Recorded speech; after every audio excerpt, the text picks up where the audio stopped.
دعا ہے خالق و مالک و مالک ارض و سما پروردگار عالم بندہ نچیز حقیر فقیر پیش کتاب حق بولنے حق سمجھنے حق پر عمل پیرا ہونے کی توفیق نصیب فرمائے۔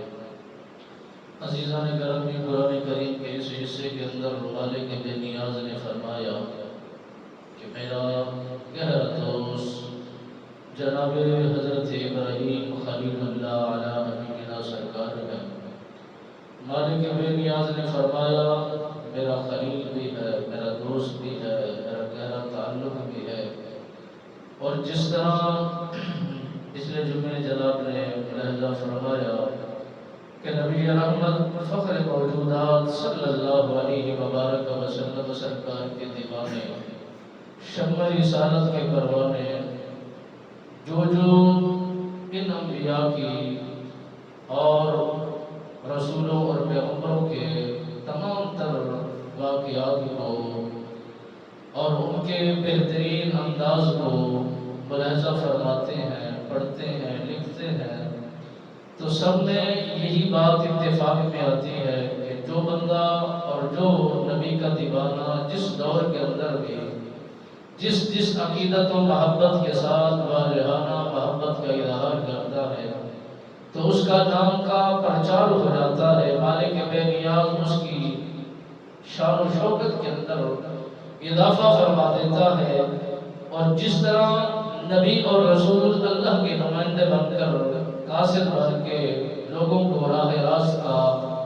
سبق دینے کے لیے تبلیغ فرمانے کے لیے وہ وہاں پہنچے،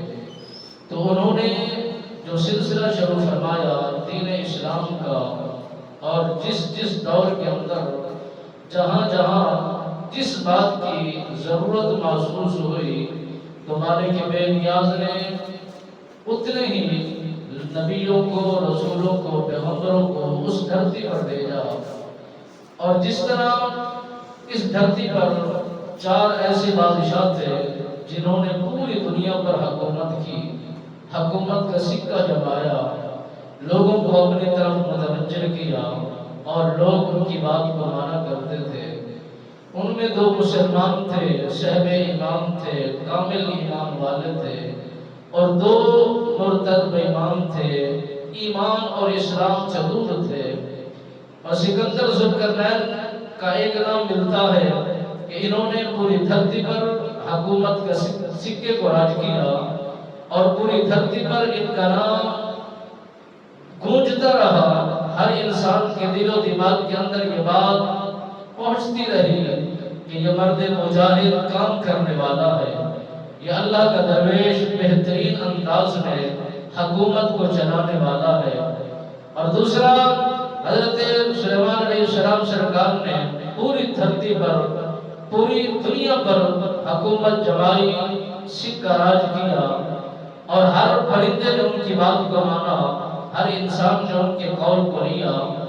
ہر ان کے کلمہ پڑھنے والے نے ان کی بات کو تسلیم کیا، اور وہی بدبخت رہے جو قربت کو پانے کے باوجود صاحب ایمان نہ ہو سکے۔